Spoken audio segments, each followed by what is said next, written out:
This is Lit Squad. Hi, I'm Mark Brody.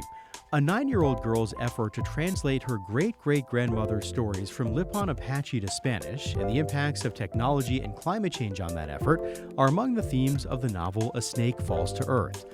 The young adult novel has been called a coming of age story that beautifully combines tradition and technology.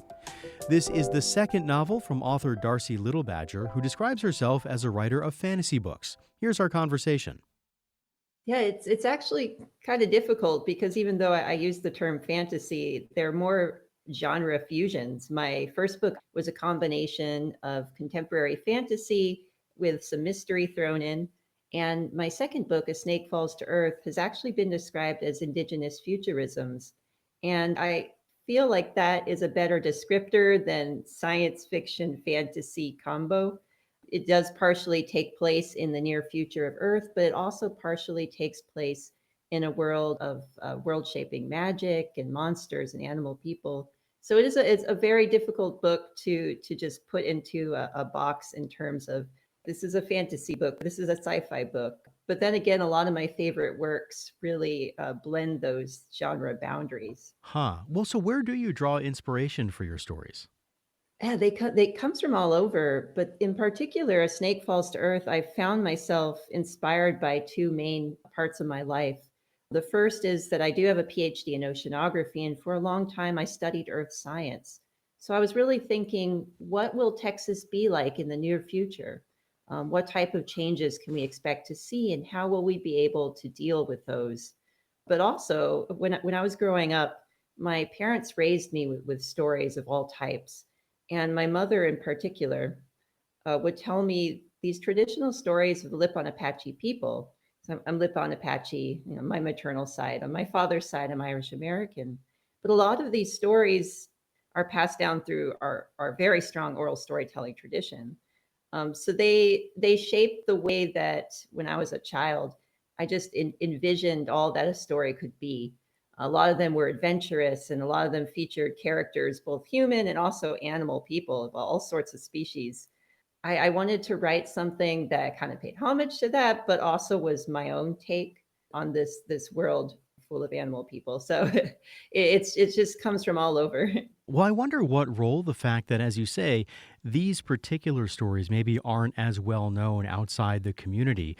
What role did that play in your choice to use them to some extent in your writing?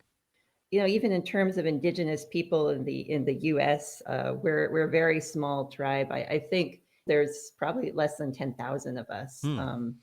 So when I was writing this book, there was part of me in the back of my head that was wondering if the wider audience would even connect to this type of inspiration.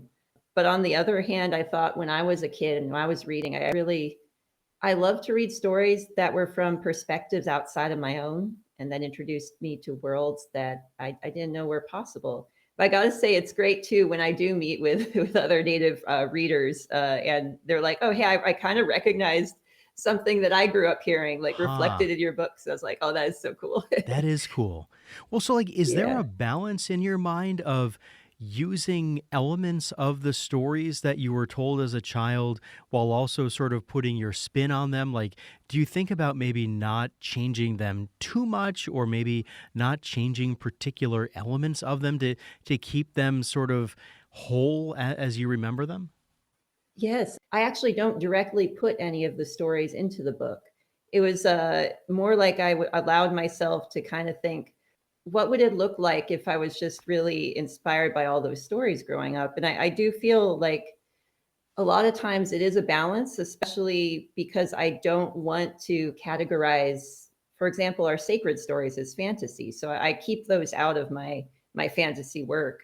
Well, I would think that given the genre in which you're writing, it would probably Mhm. be both liberating and maybe a little scary when you're making things up because you want them to continue to fit in with the stories that are in your head, but maybe not make them too out there to make them so Yes. unbelievable. Oh, yes. Sometimes I experiment. I'm a short story writer as well, and when I get more experimental and more out there, it tends to go into my short stories, and maybe someday I'll put that in a book. But I think that a lot of what I've learned just over the process of becoming a better writer is how to find that balance. So you mentioned that you have a degree in oceanography. I'm curious, like, how you try to incorporate that because I'm guessing there are not a lot of folks with a PhD in oceanography who are now writing novels. I have not met personally another oceanographer. Like I'd say the closest I've met is my friend Premi, who's a soil scientist, and Okay. is kind of cool. We like to discuss how maybe like scientific papers or things that we're interested in make their way into our fantasy fiction.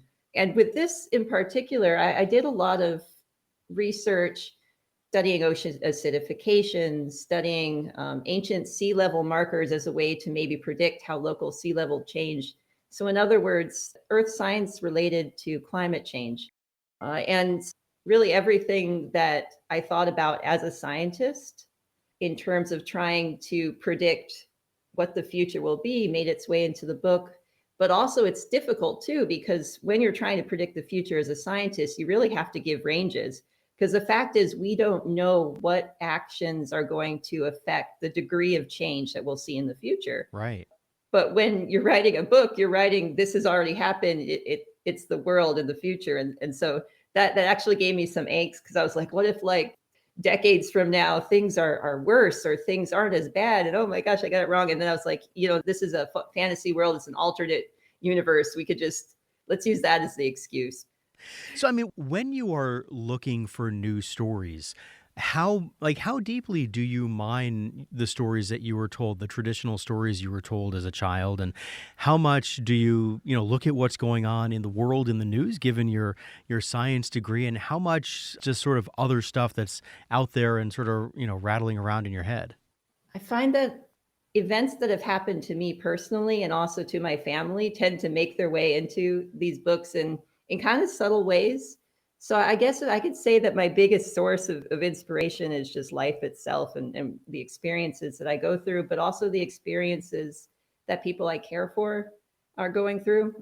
I still like to keep reading scientific articles, even though technically I'm a full-time writer now, so I don't get paid for science, but they're interesting. And sometimes you just read the strangest things like pockets of water trapped in caves and just all these cool little elements of the world. And those, they like to go into my short stories, honestly, especially like the weird ones. Yeah, I would think like the kinds of stories you write would be perfect for these like little scientific oddities, things that like people read and say, no, there's no way that actually happened. Yes. I kind of wonder what came first, my love for science or like my love for fantasy when it comes to just the inspiration for these ideas. That was author Darcie Little Badger. I'm Mark Brody, your host for the Lit Squad podcast. If you like this episode, subscribe and leave a rating wherever you get your podcasts. Lit Squad is a KJZZ original production. It was produced by Sativa Peterson. Until next time, thanks for listening.